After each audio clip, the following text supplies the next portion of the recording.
Assalamualaikum warahmatullahi wabarakatuh. Saya perwakilan dari kelompok 3 yang beranggotakan saya sendiri, Elisa Ayu Astutiani, dan teman saya yang beranggotakan Elviana Fauzatul M dan Heti Yuliantika.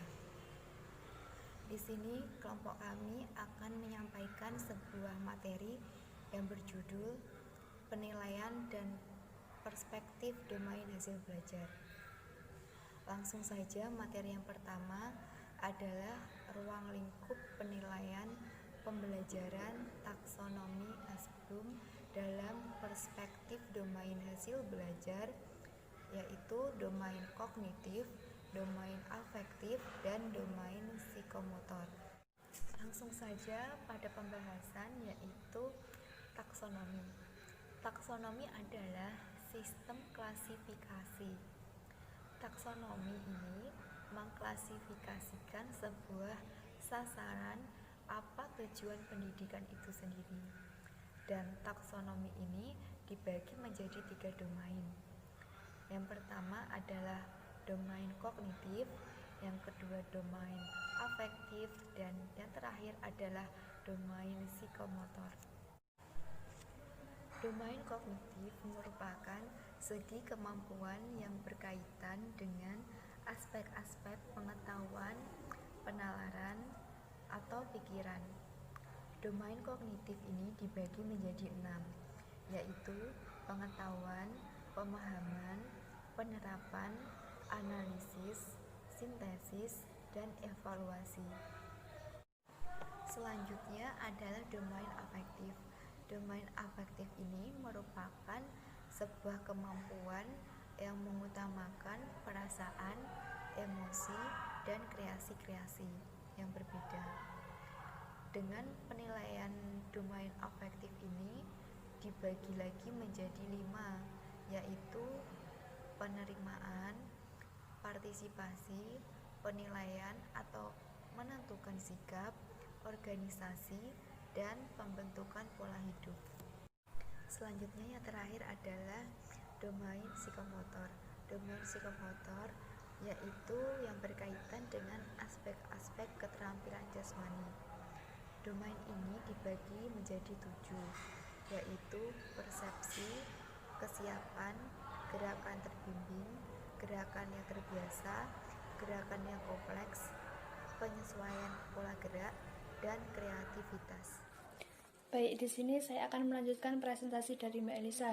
Yang poin B adalah kata kerja operasional perspektif domain hasil belajar yang biasa dilakukan di MI. Kata kerja operasional diperlukan oleh para guru-guru ketika membuat silabus dan RPP. Kata kerja operasional perspektif domain hasil belajar ini dibagi menjadi 3 ranah. Yang pertama adalah ranah kognitif, yang kedua ranah afektif, dan yang ketiga adalah ranah psikomotor. Yang pertama adalah ranah kognitif. Ranah kognitif itu mencakupi pengetahuan, pemahaman, aplikasi, analisis, evaluasi, dan kreasi. Dan yang kedua adalah kata kerja ranah afektif, itu mencakup menerima, menanggapi, menilai, mengorganisasi, dan menjadi karakter. Dan yang ketiga adalah kata kerja ranah psikomotor, yaitu mencakup deskripsi perilaku, contoh aktivitas yang diukur, dan kata kerja. Baik, yang selanjutnya akan disampaikan oleh Mbak Heti.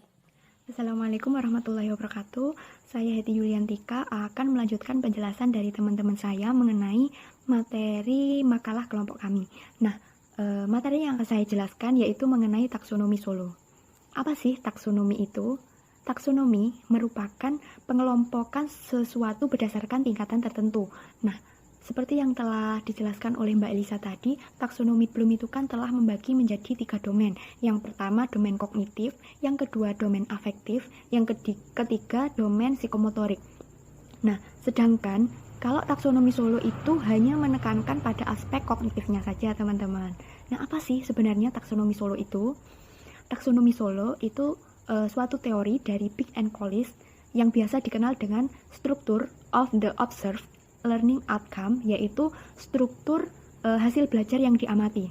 Nah, taksonomi Solo itu biasa digunakan sebagai alat yang mudah dan sederhana untuk menentukan level level respon siswa terhadap suatu pertanyaan ataupun juga untuk mengkategorikan suatu kesalahan siswa dalam menyelesaikan suatu soal ataupun pertanyaan.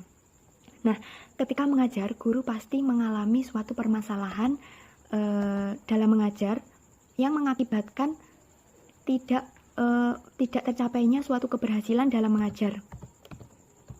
Contohnya, yaitu ketidakpahaman siswa terhadap suatu materi. Nah, maka sangat disarankan sekali guru untuk menerapkan taksonomi Solo ini. Nah, dalam taksonomi Solo itu terdapat 5 level atau bisa dikatakan juga 5 tingkatan.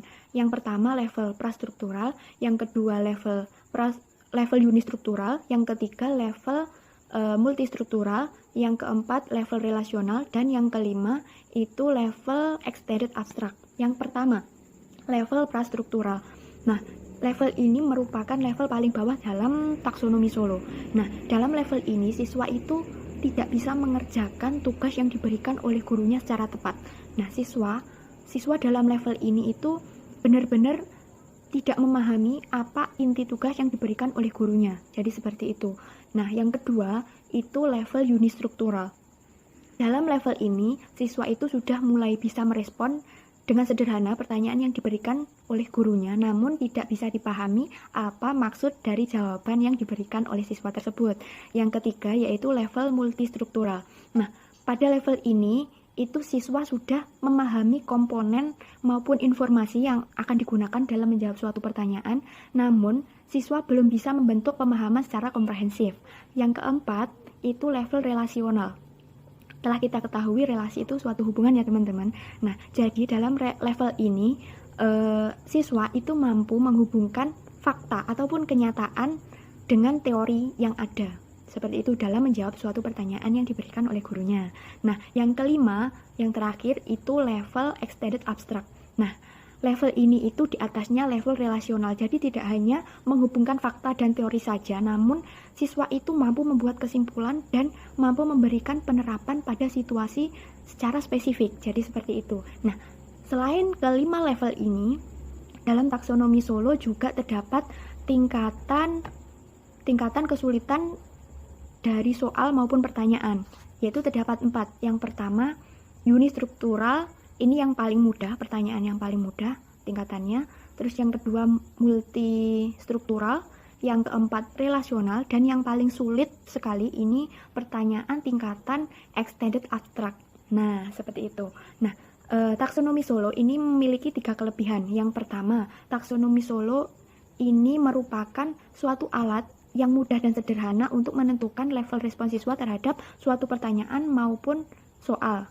Nah, yang kedua, taksonomi Solo merupakan alat yang mudah dan sederhana untuk pengkategorian kesalahan siswa dalam menjawab suatu soal maupun pertanyaan. Dan yang terakhir yaitu taksonomi Solo merupakan alat yang mudah dan sederhana untuk menyusun dan menentukan tingkat kesulitan dalam soal dan pertanyaan. Jadi seperti itu.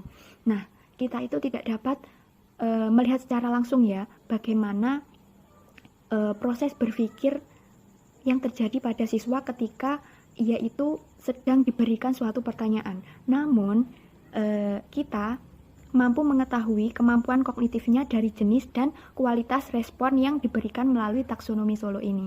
Jadi seperti itu saja yang bisa saya jelaskan.